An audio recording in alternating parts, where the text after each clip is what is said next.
ফিরলাম বিরতির পর যে খবরে এবার নজর রাখতে হচ্ছে, যেখানে তোলা না দেওয়ায় গাছে বেঁধে ব্যবসায়ীকে মারধরের অভিযোগ, প্রাণ ভয়ে ঘর ছাড়া ব্যবসায়ী পরিবার।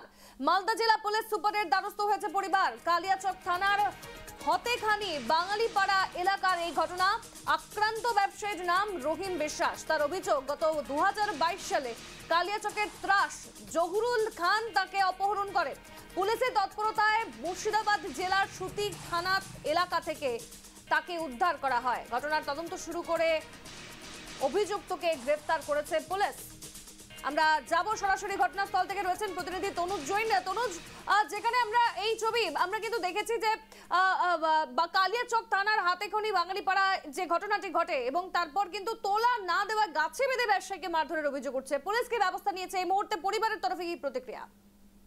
একদমই স্বর্ণালী, দেখো তোমাকে জানিয়ে রাখি যে 2022 সাল, আর দেখো ঠিক 2022 সালে এই যে জহুরুল খান যার বিরুদ্ধে অভিযোগ, আর এই জহুরুল খান দেখো যে রহিম বিশ্বাস ব্যবসায়ীকে অপহরণ করার অভিযোগে মুর্শিদাবাদের সুতি এলাকা থেকে পুলিশ গ্রেপ্তার করে নিয়ে এসেছিল।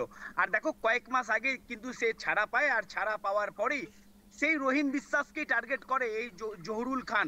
আর দেখো এলাকায় সন্ত্রাস বলে পরিচিত, ত্রাস এলাকার ত্রাস, যে কালিয়াচক যে থানা এলাকার যে বাঙালিপাড়া যে গ্রাম, সেই গ্রামের ত্রাস বলে পরিচিত এই জহুরুল খান।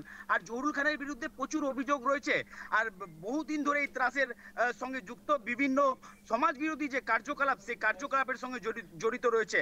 আর ইতিমধ্যে রহিম বিশ্বাসকে দেখো 5 লক্ষ টাকা দাবি করেছিল, তোলা চেয়েছিল, আর তোলা না দেওয়াতে গাছে বেঁধে বেধড়ক ভাবে মারধর করে এই জহুরুল খান।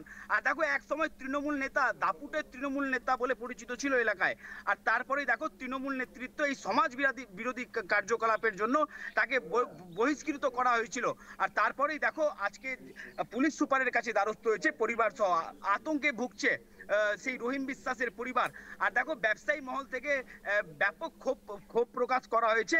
যে সভাপতি যে জয়ন্ত কুন্ডু রয়েছেন, যদি এই ব্যবসায়ীর যে তোলা দিয়ে যে মারধর করার একটা অভিযোগ সামনে এসছে, তার বিরুদ্ধে সেই জহুরুল খানের বিরুদ্ধে যদি পুলিশ ব্যবস্থা না নেয়, তাহলে মুখ্যমন্ত্রীর কাছে নালিশ জানাবে ব্যবসায়ী মহল। স্বর্ণালী, একেবারে অর্থাৎ এই মুহূর্তে গোটা ঘটনা কিন্তু তদন্ত সাপেক্ষ, আমাদেরও নজর রাখতে হবে সেদিকে। আপাতত তোমায় ধন্যবাদ। যেমনটা শুনলেন আপনারা, প্রাণ ভয় ইতিমধ্যে ঘর ছাড়া ব্যবসায়ীর পরিবারের একাংশ, এবং তারা জেলা পুলিশ সুপারের দ্বারস্থ হয়েছেন। কালিয়াচক থানার হাতেখনি যে বাঙালিপাড়া সেই এলাকায় এই ঘটনাটি ঘটে, যেখানে আক্রান্ত ব্যবসায়ীর নাম রহিম বিশ্বাস বলে জানা গেছে।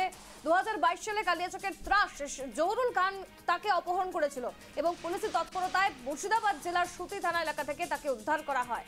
তদন্ত শুরু করে অভিযুক্তকে গ্রেফতার করেছে পুলিশ। আমার অভিযোগ যে গত 22/2006-29 তারিখে কিডন্যাপ করেছিল কিছু দুষ্কৃতী দল ফতেখানি থেকে। তার কেসের তদন্তেতে আমাদের ওখানে পাড়ার ডন জহুরুল খান মেন মাস্টার মাইন্ড ছিল। 12 জন নিয়ে কিডন্যাপ করেছিল। তারপরে ওই কিডন্যাপে অভিযোগে কালিয়াচক থানায় কেস হয়। তার মধ্যে ও 2 বছর জেলে থাকলো। হাইকোর্টের বেল থেকে বেরিয়ে আবার ও অত্যাচার চালু করেছে আমাকে। গাছে ধরে বাঁধছে ফতেখানি থেকে। আমি পুরাতন বাড়ি যাচ্ছিলাম, সে অবস্থায় রাস্তার ধারে আমি বাইক নিয়ে দাঁড়িয়েছিলাম, ওরা দলবল নিয়ে দাঁড়িয়েছিল। এবার আমাকে বাইক থেকে ছেঁচড়িয়ে মারতে মারতে মোটামুটি 100 মিটার নিয়ে গেছে। 2 জন মারছিল গলা টিপে, আর 20 জন বাইরে থেকে হাসুয়া, ঘুষি, লাঠি, ছাল নিয়ে